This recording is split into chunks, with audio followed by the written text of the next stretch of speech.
Hey, seventh graders, this is Hollenbeck here in case over 2 weeks you've forgotten. I'm on page 43 of vocabulary. I'm going to be doing lesson 11, and I'm also going to be posting lesson 12 of today as well. If you haven't looked at your schedule for January, you have vocab 11 this coming week, vocab 12 the next week. The third week of January, you have the review test, 10, 11, and 12. And so make sure you don't throw away your unit 12, because you're still going to be needing to study that, or lesson 10, excuse me. Okay. Then the final week will be our second word master. Okay? So page 43, this is an analogy lesson. So the analogies will be found on page 131. All right. Our first word is autonomy. Autonomy is a noun, and the auto means alone or means one. The 8th graders had the word autocrat, meaning that one person did the ruling, like a dictator. Okay. Autonomy means being independent, independence, self-reliant, just free of restrictions or rules placed on you by somebody else. Okay, you are independent. So autonomy, a synonym would be like independence. Okay. The second word, besiege. Besiege is a verb. Okay, and a word that's closely related. If you lay siege to the castle, you know, the 8th graders are going to start reading Henry V, and they lay siege on the castle in Harfleur, or they besiege the castle. It means you surround it in an attempt to starve them out or attack. All right, but you surround in order to conquer and bring down. All right. Now, you may besiege somebody with questions. You surround, sometimes reporters do that to sports figures. They surround them and then they just talk. All right. Besiege is just to surround and just overwhelm. Okay. The third word, devastation, is a noun. That T-I-O-N, dead giveaway. Okay. So devastation talks about the damage, all right, caused perhaps by a siege, all right, or a battle. Also, it could be the like the devastation wrought by Hurricane Sandy. Okay, it's talking about the damage or the destruction caused by that hurricane. Okay. Inclement. Inclement is an adjective. Inclement, we hear that word frequently if we watch the news, especially the weather report.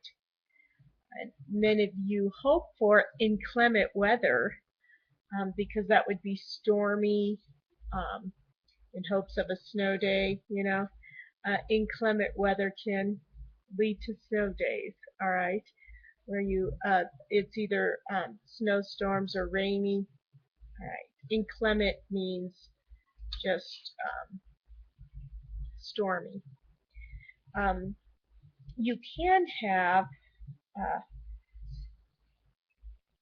inclement part of a relationship, and there's just you could have had a harsh argument with somebody. Okay, that the tone would be inclement. Okay, so um, clemency, and break that word down a little bit. Clemency means mercy. Okay, if you show somebody clemency, you're showing them mercy. You're not going to they're not going to get what they deserve. Okay, so in fact you give them, and then grace is the giving them what they don't deserve. Okay, so clemency is mercy. If we add the in to it, that makes it the opposite. No mercy. Okay. Latitude. Latitude is it's a noun. All right, and there's two different meanings when you study latitude in social studies or geography. That's like you have longitude and latitude. Okay, it's a space, a measurement, and pretty wide. Latitude can also be an amount of space or amount of freedom given. Some projects, for instance, the zoo project for the 8th graders with the mythology, they're given a lot of latitude with regards to what they can use, how they can set it up, you know, a lot of creative latitude, a lot of freedom there, all right, area of freedom. Um, uh, there are some things where we can't have latitude, and it would be to our destruction. But in some areas in our life, we can exercise a latitude, especially when it comes to loving others. You know, God says, you know, a lot of we have been freed from sin in order to love one another. So that's an area of latitude for us. Perseverance. Let me go back to latitude. I did mention that it's a noun, I believe. Okay. Let's see. I can't tell if this is timing right.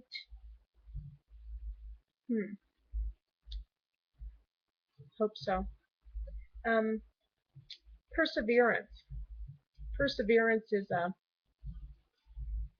noun, B-A-N-C-E. Okay. And perseverance, when quote a lot in Scripture when we talk about um, Romans 5, verse 1. We rejoice in our suffering because suffering causes perseverance, perseverance, character, and character, hope. All right, perseverance means to endure, you know, to struggle through, to just push forward, all right, even when times are tough. So I know at the end of the quarter, sometimes it's challenging to persevere. I know mid-year, when we get into the before spring break, that time it's tough to persevere sometimes, right? But we are called to persevere, and so anyway, that's the meaning of persevere. Precarious, precarious, and vulnerable. Those two words are right next to each other, and those two words are kind of challenging to see the difference. Precarious, they're both adjectives, by the way. Precarious and vulnerable, both adjectives. Precarious means unsafe. if you are on standing on a cliff on the edge and you're kind of stuck there, you're in a precarious situation. Okay. If you're driving and you have a flat in the mountains and you're kind of on a blind curve, you're in a precarious situation. It's not safe. All right. You're almost it's dangerous. You're not in a secure situation. Okay. Now, vulnerable. Once again, that's an adjective as well, and it's sort of similar, but vulnerable means you're apt to get hurt. There's the potential for being hurt or harmed in some way. Like, let's say that you sprained an ankle. Well, you sprain it, or you're more vulnerable to sprain it again. All right. Then if it heals, you're more apt to sprain it again. You're vulnerable. If you have asthma and it's cold weather, then you are vulnerable for an asthma attack. All right. So they're sort of similar, right? Um, not quite. Not quite. Okay. Anyway, both adjectives. Okay. Wane. Uh, understanding wane best by looking at its opposite, and with regards to the moon. Okay. The moon, it waxes and wanes. All right. When it's in its different phases, all right, it's bigger, it's a full moon, and then it wanes, it decreases, all right, and then it's the crescent moon, and this very sliver, okay, and that's when it wanes, okay. So waning, like a person's health might wane. It decreases in stamina, decreases in strength. All right, that's what wane is. Somebody's popularity, actor or an actress or a singer, their popularity might wane. Okay, so that's it could be used in that situation as well, or in that context. Okay. And so wane is a verb. I don't think I mentioned that. Wane, excuse me, is a verb. And then our last word, reek. That's how it's pronounced. We have that silent W. Okay, reek. This reek is a verb. It's a verb, and it's not the smelling. Oh, this reeks. No, no, no. This reek means to inflict harm. Okay? If I besiege the castle, when I attack, I wreak devastation on that town. Okay? Now, that's one scenario. Henry V doesn't do that. Well, kind of does, but not total devastation or annihilation. He wreaks, or he inflicts punishment or attack. Okay, so he wreaks some destruction, but not total annihilation. Okay, so wreak means to attack or inflict punishment, or I might wreak havoc next week by assigning all sorts of things for the end of second quarter. But I won't, because I won't have time to grade them before the end of second quarter, right? So probably not. We're sticking to the schedule. Anyway, that's our 10 words for chapter 11. Let's boogie on over to page 131. Taking a quick gander, there are two maybe that should pose any sort of, oh, I gotta think about it. Okay. Looking at number 1, appease and hunger. Appease is a word that we'll talk about in lesson 12. Appease is a verb. Hunger is a noun, but it's not a person noun. All right. So when you look at your cheat sheet, note that we have a verb and a non-person noun.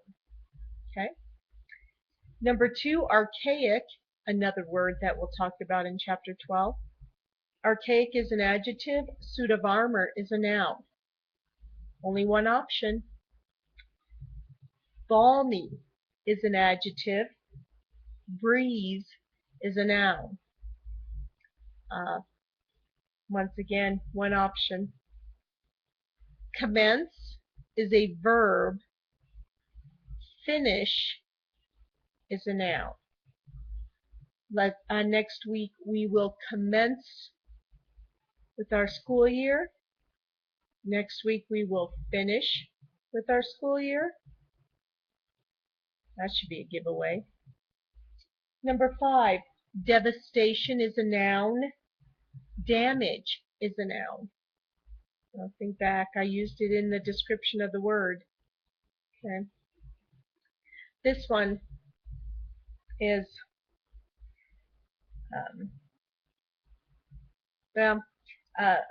number 6, we have espionage is a noun. Spy is a noun. But spy is a person noun. Espionage is not a person noun. Okay. Number 7, inclement is an adjective. Stormy is an adjective. Easy enough. Number 8, invincible is an adjective. Superhero is a noun. Adjective, noun, one choice. Number 9, vigilant is an adjective. Watchful is an adjective. The guard was vigilant as he kept watch over the castle. The guard was watchful as he stood his post on the castle. And number 10, vulnerable is an adjective. Strong is an adjective. After spraining my ankle, it was vulnerable to other sprainings. After spraining my ankle, it was strong against other sprains.